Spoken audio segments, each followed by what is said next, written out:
Darrell Jazz Johnson, Gospel Herald, CitySportsReport.com, and it's my honor to be here with the Reverend Jessie Jackson.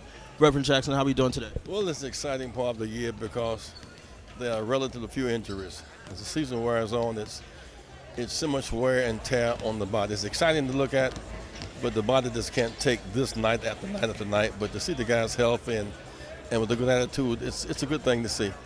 Now, you're a big sports fan. Who are some of the NBA teams and players you grew up watching? Earl Monroe,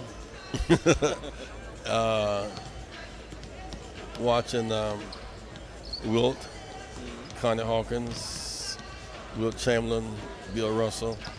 I watch all the guys, and many of them were classmates. Watched just at that time, the Philadelphia and New York were producing all the guys in L.A., but the game has become so nationalized now until you don't know where the star's coming from. I mean, that was really kind of before Michael's day. I just wish people could have seen Connie Hawkins at his day. Right. Because Connie really, he was kind of the godfather for the Dr. J era comes after Connie Hawkins. Right. There's nothing like trying to eat and get one of these Connie Hawkins, Dr. J conversations. So who are some of your favorite players to watch today? Derrick Rose. I watched Derrick in high school. Okay. Since he's about ninth grade, you can tell he had that extra pep in his step. Jabbar came to the same high school.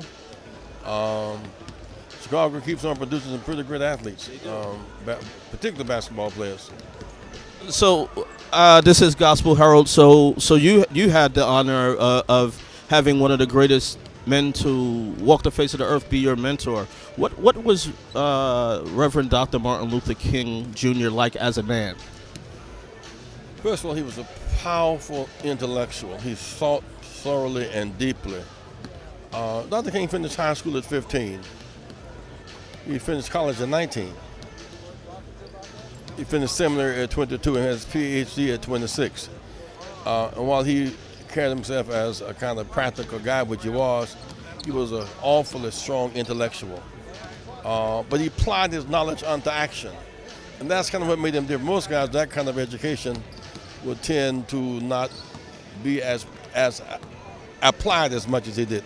I mean, this guy, he had the Riverside Church, Boston University type education, and yet he was with the garbage workers in Memphis and everything in between. And at the end, he gave it all up, and he wouldn't have had it any other way. I mean, he died with his shoes on, fighting for poor people.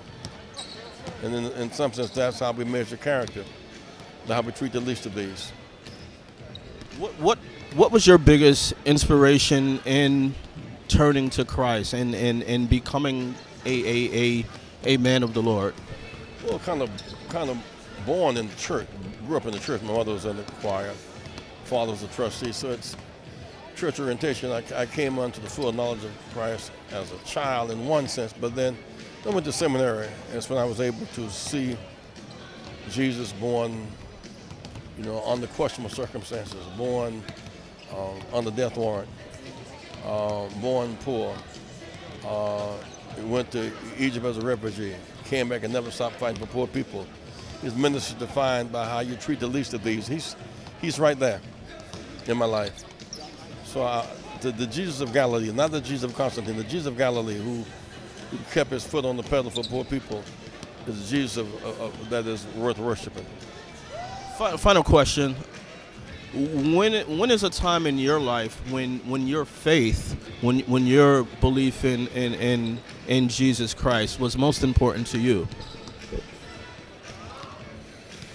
Well, faith tests keep coming. I mean, faith tests keep on coming, and you have to, live daily. You can anticipate when hardship comes. It's like Jesus went out on the boat after working all day and a lot of excitement. And the storm came suddenly. Many of life's challenges come suddenly, like the storm did. And when the storm comes, that's a faith tester. You can't jump overboard. You can't turn on each other. You got to turn to the master of the ship, because these circumstances are so painful and so traumatic, and they are tests. But it is said, no test, no testimony. Thank you very much.